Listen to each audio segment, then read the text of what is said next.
Hello and welcome to another episode of the Federal's Worldly Wise, a weekly show that takes a deep and hard look at trending international issues with our consulting editor K.S. Dakshina Murthy, an expert on global issues. Welcome to the podcast, sir. So the Iran war has reached a deadlock with neither side willing to give in.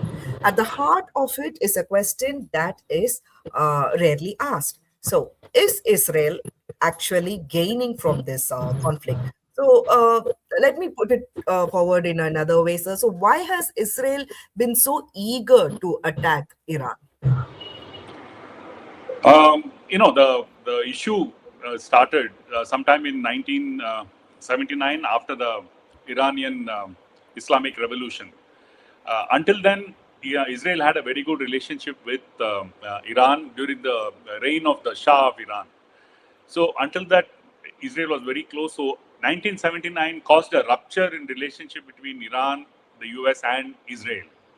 So since then, of course, there has been no relationship at all between Iran and Israel, and not only that, as the years passed by, especially once the Iranian revolution, the Islamic revolution settled down after the Iran-Iraq war and all that in the 90s. Um, Things also took a turn for something much more stronger in Iran, where the regime, the Islamic dispensation, it got even more powerful. It consolidated its hold, and it took on Israel, and then it questioned the existence of Israel. So this is what alarmed Israel, and since then, so I would say from somewhere in the for the last say 26 years, say from about 2000, things have really taken a turn for the worse as far as the relationship that, of course, didn't exist between Israel and Iran, but it just got worse. So since then, Israel has been waiting for an opportunity to somehow replace the Islamic dispensation in Iran, and it has tried all methods. And over a period of time, in the last 26 years, the region, the what we call West Asia and India, and the world calls Middle East, has changed quite dramatically. So in the last 26 years, you've had the US,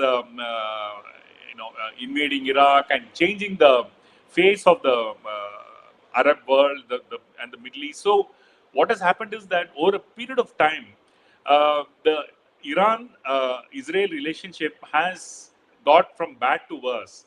And not only that, Iran started developing its nuclear program, though it has always claimed that it is doing it for peaceful purposes. Israel suspects its intentions, and Israel has, always felt that it is not a good idea for Iran to have a nuclear weapon because Iran does not recognize the existence of Israel. So this is fundamentally, it comes out of a sense of insecurity. So that is the reason why Israel has constantly been very, very wary of Iran. So, over a period of time, of course, things have changed, and especially, when Benjamin Netanyahu has been particular that, something has to be done about Iran. And he got this great opportunity when Trump took over as the president of the US. In the first term, of course, it did not happen, but he succeeded in the second term. In fact, a very interesting article in the New York Times says that on February 11th, Benjamin Netanyahu visited the US and had a very high-end, top-secret meeting with Trump and his closest officials, including people from the US military, where he made a PowerPoint presentation saying how it would be not be difficult for the US to and and Israel to effect regime change in Iran. And Netanyahu seems to have convinced Trump about the validity of his idea, though there were people close to Trump who were not particularly convinced about Netanyahu's argument. Trump seems to have acquiesced to it, and then you had the war. And this is, of course, the second war that happened on February 28th. One of the reasons why the US also felt strong or confident that they would be able to break Iran's Islamic government was because of what happened last year in June. During the 12-day war, when Israel and the US bombed Iran, there was not much of a resistance. There was some resistance, but not to the extent that was anticipated. And they felt that if given that, it would not be very difficult. So that is how the war that is now going on started this year. And also over a period of time, it served. It was very useful for Israel to actually, it was like a big success for Netanyahu that he could actually go ahead and target Iran. And the thing is that he also had very solid ground support within Israel. There was some 90% support for Israel. Of course, over a period of time, that has now been reduced to by at least 20 points. It's about 70% right now. So, and there's a growing opposition even within Israel for this war. Okay. So now that Israel has managed to strike Iran, has it helped serve its objectives? Yeah. Okay. So now let's look at the objectives of Israel. Now, why did it want to bomb Iran? Now, as far as Israel was concerned, its biggest threat in the region was only Iran. Okay, now it's only Iran because all the others have been neutralized. The Arab world, the Arab countries, including the Gulf countries, have all and some way or the other established diplomatic relationship with Israel, starting with Egypt. Egypt, of course, Turkey has always had a good relationship with Israel, though it has been, of course, on and off. But it has had a fairly steady relationship with Israel. Of course, Egypt started the process of the Arabs have opening up on ties with Israel. But the only nation that was against the existence, or it questioned the legitimacy of Israel, was Iran. Now, that is one thing. So the objective in Israel fundamentally was to change the Islamic dispensation. Now, that has been one of the aims of Israel. That is number one. And if you go back a little bit in time, on October 7th, 2023, when Israel was attacked by Hamas, it completely changed the way Israel looked at its security issues, and it made a fundamental change. Earlier, it was an attempt to somehow contain the opposition within the region. After October 7, 2023, when Israel was taken by shock, when Hamas was able to attack Israel successfully. So you had many people getting killed, many Israelis getting killed, and of course, hostages being taken. So it was like a reality check for Israel, and Israel decided that it would now start preempting such attacks in future. It was also a huge ego issue for Israel, because Israel has credited itself with Mossad, supposedly one of the best intelligence organizations in the world. And Netanyahu, being a hardcore right-wing, conservative, pro-Israel leader, he felt it was a big blow to his own credibility that Hamas attacked Israel. So post that, Israel has been very aggressive, and if you notice, Israel went to the extent of bombing Gaza. Almost, it's almost destroyed Gaza. About more than 72,000 people have been killed there. He has opened himself up to the charges of committing genocide and war crimes, etc., etc. All those things are now in the court. At some point, some decisions will be taken. But the fact is that it shows the complete aggression of Israel, and it has always been supported by the US. So what Israel did was it used the opportunity, it used the attack by Hamas on October 7th to its advantage by coming out with kind of a response which it could not have otherwise. It was not which it could not have justified earlier. Even now, it's difficult to justify it, but still, the fact that Hamas attacked Israel projects it as a terrorist attack, and then it retaliated. So that is one thing. So its aim was, number one, to ensure that Hamas no longer was a credible force. Now it managed it. So the intention was to neutralize Hamas. Secondly, it also wanted to neutralize Hezbollah because Hezbollah was supporting Hamas and it was also attacking attacking Israel. So, and behind Hamas and Hezbollah is Iran, because Iran has been the country that has completely supported and armed and funded both Hamas and Hezbollah. So eventually, Israel wanted. So there are more reasons for Israel to target Iran, and in some ways, Israel felt that these attack on October 7th and the strengthening of Hamas and the fact that Hezbollah was continuing to target Israel, it was a kind of a they perceived or interpreted this as the growing strength of Iran in the region, which means that Iran was not only by itself, it also had developed an access, and of course you had Syria, its neighbor, so Israel's neighbor. So what Israel did was it initially wanted to neutralize Hamas, then it turned to the Hezbollah. It also really attacked Lebanon and Hezbollah, and all the attacks by through the pagers and the cell phone blasts and all that. It managed to kill some of the top leadership of the Hezbollah in Lebanon, and then it also turned to Syria, where Bashar al-Assad was one of the biggest enemies or rivals of Israel. Israel and the US managed to dislodge Bashar al-Assad from power and managed to get Ahmad al-Shara, who, though he was a former Al-Qaeda member, he is now in charge of Syria, and is now the so he's ruling Syria, and it's with the backing of Israel. So what Israel managed to do was it managed to, number one, neutralize Syria. It managed to weaken Hezbollah, and it also managed to similarly weaken Hamas. So what was left was Iran, the country according to which was backing all these groups, and it was also emerging very powerful because of its nuclear program and the fact that it had ballistic missiles. So this was Israel's intention to somehow neutralize Iran.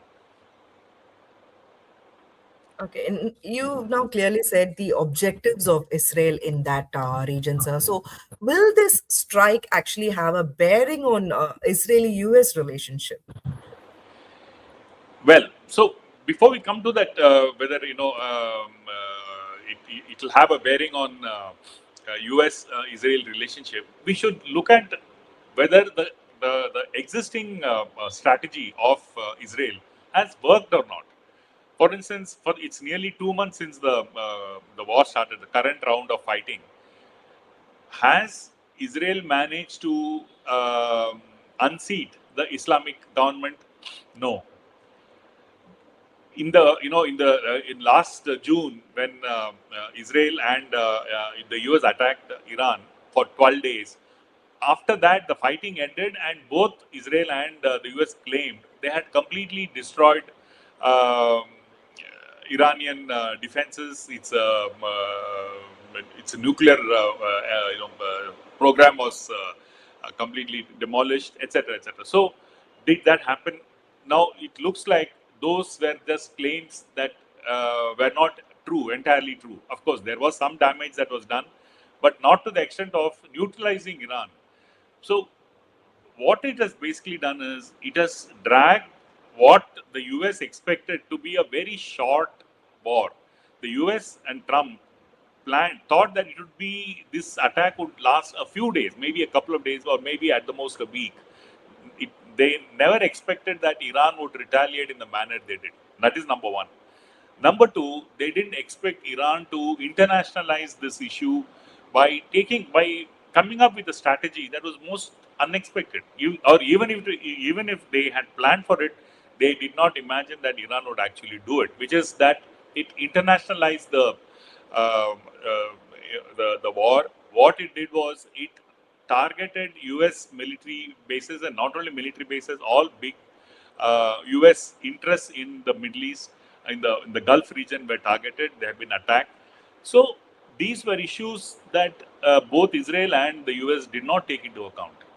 So now, what kind of an impact will this have in the U.S.? Because Trump has gone into this conflict without the full backing of his own lieutenants.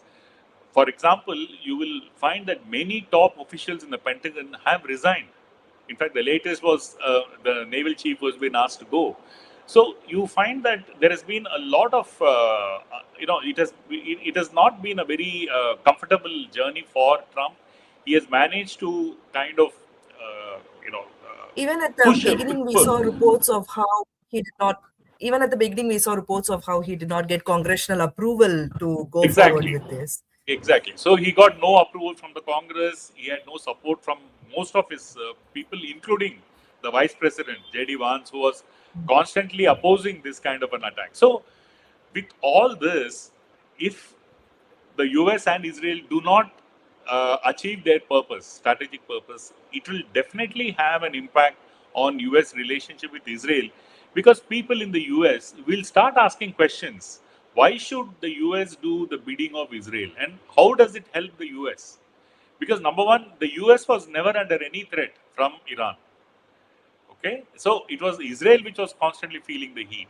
But now that US has also got into this war in a big way, questions will be asked in future that whether the US will have to go toe the line of Israel, and who is, so which is the dog and which is the tail. So it's like the tail wagging the dog. It's because because Israel is the tail, and the US, if it's a dog, it's the other. It's a you it's something which is very paradoxical fundamentally. So that is the reason why this relationship between US and Israel is going to come in for some very hard times, especially once Trump exits his presidency. Okay. So the last question is: will the world, especially Europe, view Israel differently after this conflict? I'd also like to add here, sir. We've been seeing a lot of social media posts, especially from the Western world, where Israeli soldiers or even Israelis who are vacationing in Western countries, they have been faced by the public there with a lot of wrath. They even tell you are murdering babies, you went into war, with bringing in a lot of destruction. So we see such social media posts and reels a Yeah. lot. So now that we can actually see how the world is reacting to Israeli actions, so how will the world, especially the Western world, view Israel after this conflict? I mean, it's the this war is going to be far more consequential for Israel than anyone has anticipated. Like you say, in Europe, in fact, there has been a very strong, solid trade agreement between Europe and Israel that has been functioning for the last 26 years. So today you have a few European nations which have moved the European Union in Brussels, and asking other countries to join to have a relook at this trade agreement. In fact, some of them do not. They want to kind of stop this agreement itself, because like countries like Spain are very very upset with what Israel has done, of course, along with the US. But it is definitely going to have an impact. There has been a lot of questioning in Europe. The only country that has managed, that is supporting Israel, is Germany. It's Germany which is now really coming in the way of Europe taking a formal action against Israel. The funny part is, when this large scale attack on Gaza was happening after the Hamas attack, when Israel was attacking Gaza, Europe really did not react this strongly. It, one of the things is that when countries are themselves affected, only then they react. This is another lesson which I think the world must will be seeing, that only when a region or country is affected economically or otherwise, only then they react. As far as the attack on Gaza was concerned, Europe was beyond making a few statements here and there. There was no great response. But this time around, this war has really upset a lot of countries, because it's having a direct effect on their economic on their economy basically. So Europe is very upset. That is one thing. And the bigger issues, the Middle East, the Arab countries, especially the Gulf. The Gulf countries are absolutely shocked. I don't think they will recover from this so easily. because some of the myths have got shattered, which is that they were under the impression that the US can protect them. So that is the reason why you have these huge US bases in military bases in the Gulf. So all these Gulf countries, they're all monarchies. None of them is a democracy. They felt that the US would protect it from any kind of untoward incident, any security issue. Now that Iran has targeted US bases, when it targets the Western bases in the Gulf, it obviously you are attacking the country. So none of them have been able to react in a manner, in a fitting reply. They have not been able to give a fitting reply to Iran. At the same time, there is a realization that they cannot have they cannot antagonize Iran beyond a point and depend on a faraway power like the US. That is the next thing. And the third most important thing, which is current to our discussion today, is they will look at Israel. Israel, in some reports, call it a dangerous ally. The Abraham Accords, for instance, which Trump promoted heavily, was used to build bridges between the Arab world and Israel. So the UAE, the United Arab Emirates, Bahrain, Qatar, Oman, and even Saudi Arabia was planning to join the Abraham Accords and have a relationship with Israel. Now, this is something that these countries will now pause, they will take a look again, and they will decide whether it's worth having a relationship with Israel and encourage the US, even the US, whether to allow them to have their bases in this region.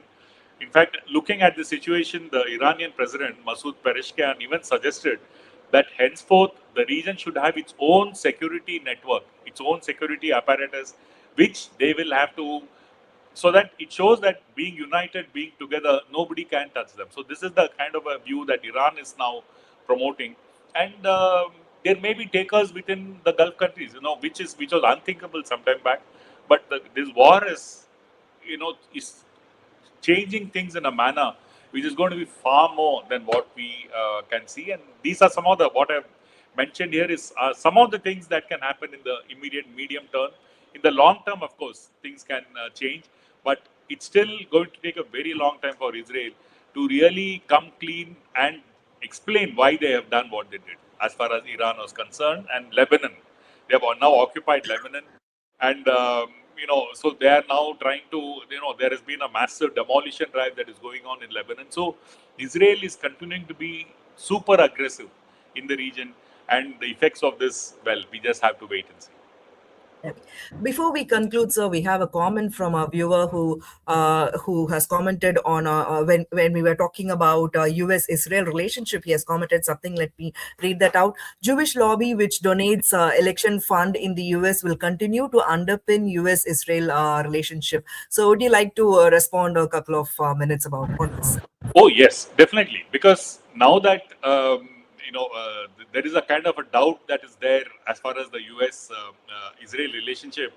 One thing is very clear: the IPAC, that is the American Israeli Public Affairs Committee, a political affairs committee, will continue to back. They may get even more aggressive, trying to ensure that there is no crack in the U.S.-Israeli relationship. They will go all out, but this is going to go beyond the IPAC, and because of the kind of repercussions and the kind of in the manner in which this war has unfolded, it has not gone to plan. It is continuing to simmer. It is now in a stalemate, but the Strait of Hormuz is blocked by both the US and by Iran, and the rest of the world is going to feel the pain very shortly. So definitely there is going to be an impact on Israeli-US relationship. It's not going to be so easy. Yes, the Jewish lobby will work hard to rectify any problems that may have been caused, but whether they will succeed or not, we need to see. Thank you so much for your time, viewer. I hope this clarified your comment. And viewers, keep watching us, keep commenting your thoughts, and we will definitely try to include that as a part of our discussion. Stay tuned for more such worldly updates. Thank you.